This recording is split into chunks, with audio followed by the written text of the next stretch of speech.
Bienvenue dans le All 5 Game, la première émission consacrée au foot à 5 en France. Après la saison 1, place maintenant à la saison 2. L'enjeu toujours le même, simple mais loin d'être évident.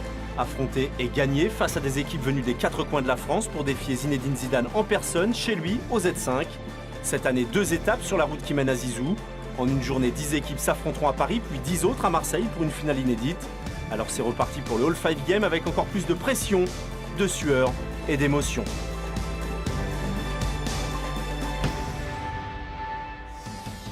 Salut à tous, allez on se replonge tout de suite dans le All 5 Game sans perdre de temps. Hier les joueurs ont accompli le premier défi, réaliser le coup du foulard du milieu de terrain pour éviter de commencer la compétition avec 1 point en moins. Maintenant place au match, avec du jeu, du spectacle et bien évidemment des buts. Et on commence avec Six June, l'une des équipes pénalisées d'1 point mais qui compte bien d'entrer se rattraper. Premier match, le vrai début du tournoi après le défi qui a été raté. Là la pression commence à monter un peu mais bon ça va. On va jouer, on va voir et puis voilà.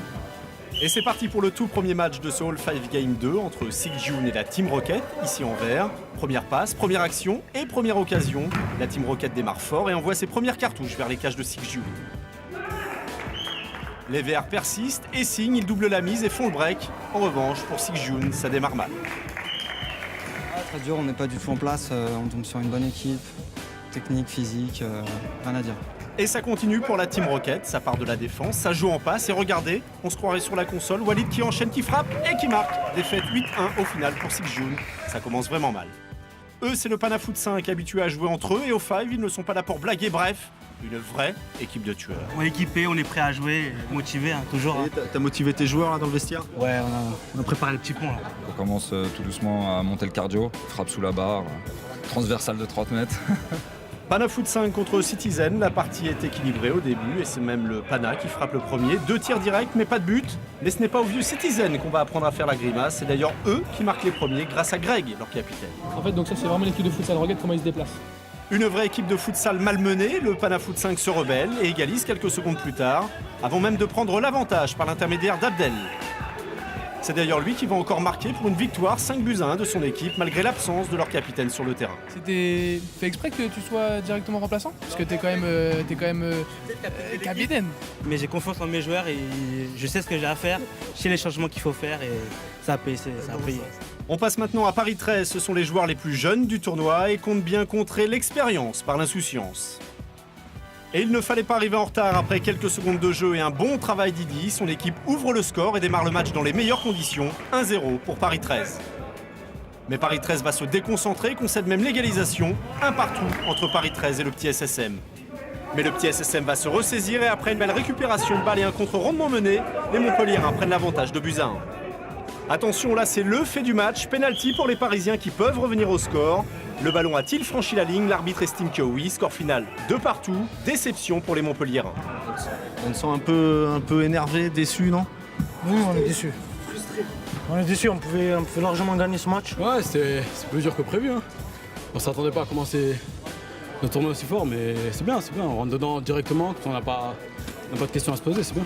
Des questions, la Masia ne s'en pose pas non plus. Cette équipe de potes est venue pour s'amuser. Ce n'est pas le défi raté qui va tout changer. Opposés à la S3, ils font d'abord connaissance de Sofiane et de ses crochets. Une fois les présentations faites, la Masia reprend du poil de la bête avec Gary pour une première action sur le poteau, avant de concrétiser avec un petit peu de réussite une action en solo. Mba y va lui aussi de son but personnel après une jolie fin de corps. Et pour finir, c'est Léo, le capitaine, qui ferme la marche et signe le 4-0. Enfin, on termine avec le petit SSM tout droit venu de Montpellier dans l'équipe sa chambre. Ça rigole comme dans le sud, mais ça veut surtout gagner. Et face à El Chinco Deportivo, Yacine, le petit sosie de Benzema, montre ses talents techniques, mais ne concrétise pas sa belle occasion. Plus tard dans le match, El Chinco Deportivo ouvre le score sur coup franc et prend ainsi conscience du niveau de jeu. Et 1-0, on joue une belle équipe, des bons petits jeunes de Montpellier qui sont vifs et qui nous donnent du fil à retordre, donc voilà. En place! Doucement les côtes, en place. Mais il en faut plus pour décourager le petit SSM qui mise encore sur sa technique et sur sa ruse. Yacine profite d'un coup franc joué rapidement et pense même marquer, mais le but va être refusé. Toujours 1-0 pour El Chinco et bientôt 2-0 grâce à Mamadou sur penalty. Les Montpelliérains marqueront ensuite dans les dernières minutes pour l'honneur, mais c'est bien El Chinco qui gagne 2-1 malgré des conditions de jeu difficiles. Non, il y a faute sur moi sur le but. Il me maintient donc je protège ma balle. Bon, après il marque, c'est pas grave.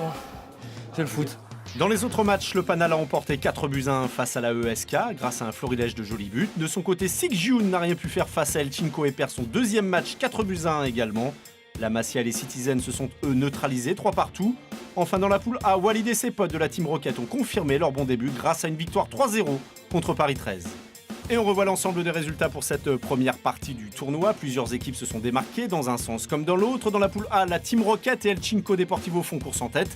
Et dans la poule B, le Panafoot 5 est leader, suivi de près de la Masia qui reste au contact. Et encore en course pour la qualification pour les demi-finales. Rendez-vous demain pour la suite de la compétition.